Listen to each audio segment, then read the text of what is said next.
in this video, I will show you how to enable AI partnership insights on Facebook.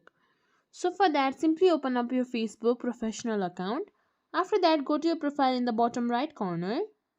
From here, click on professional dashboard.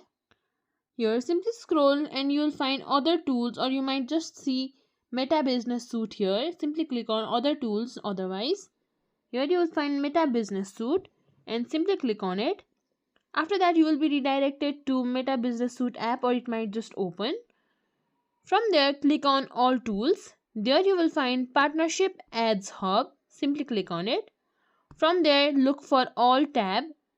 And then after that, there you will be able to view automated performance insights displayed directly next to your creator asset to decide which content to scale into partnership ads. And that's it. If you think this video was helpful, please like, share, subscribe to our channel, and thank you for watching.